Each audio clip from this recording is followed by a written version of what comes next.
Good morning. Woonsocket police were called to this apartment on Rathbun Street Monday night to check on the condition of a tenant. They found a woman dead, and now they're calling it a murder. The Tripathi family has used every resource available to locate Sunil and has always believed he's still alive. Today, questions about his disappearance could be answered. A triple shooting has shocked neighbors who live in the Maplewood Estates apartments.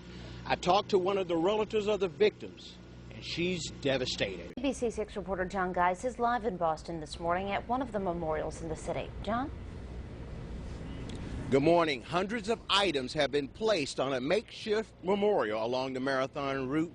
Many still devastated by what happened here. The big news about him is his decision to reveal his sexual orientation. We're going to go live now to ABC 6 reporter John Guice, who is live on the campus. John, what can you tell us? It's a tense situation. The campus is on lockdown after reports of a gunman on campus. And right now, I'd just like to talk to a student. Tell me what you know. As far as I know, there was a threat. I got a text message and a phone call saying there was a potential gunman on campus, but as of right now, it looks like it might have been contained and maybe a false alarm. At least that's what I hope. Good afternoon, Doreen. A triple shooting has shocked neighbors who live in the Maplewood Estates apartments. I talked to one of the relatives of the victims, and she's devastated. But I hope that they can find out who did this, because this is horrible. The aunt of one of the victims of last night's shootings can't hold back the tears. Her 23-year-old nephew shot and killed along with a 22-year-old woman. Their bodies were found here at the Maplewood Terrace Apartments on General Street in Providence about 10:30 last night. Oh, he's a good kid, wonderful kid. He worked 2 jobs. That never bothered anybody. He was loved by everybody. His aunt didn't want to give her nephew's full name, just telling ABC 6 his name was Damien. Neighbors say Damien was visiting a female friend when she, Damien, and her boyfriend were murdered with children in the house. Oh, they need to do something with these guns. Richard Ambers lived next door to the female victim and her 2 children for 4 years. He talked about how nice and kind she was and how she loved her children. She was a generous person. She had a big heart, and she loved life. She was going to medical school. And the only thing that I will remember about her is she had a soft voice, and she would be willing to give to anybody. We're back live at the scene.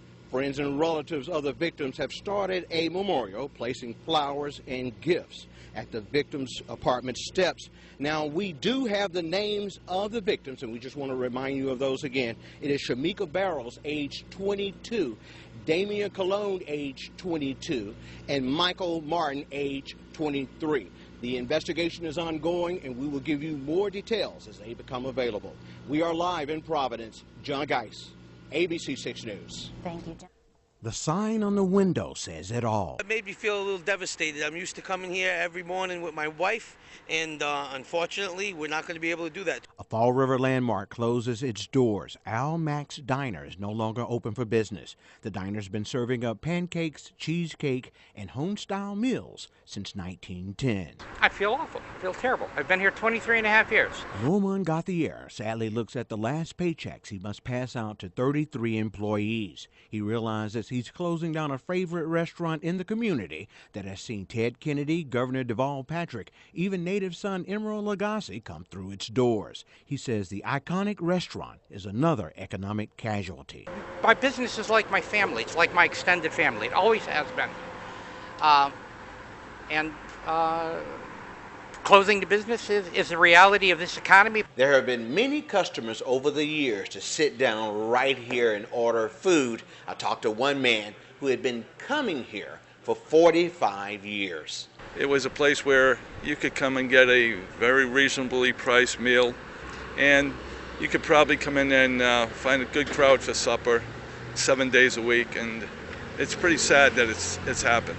Norm looks over his business for one of the last times. He's hoping someone will purchase Almax and keep the 102-year-old tradition of good food and sweet memories going. In Fall River, John Guice, ABC 6 News.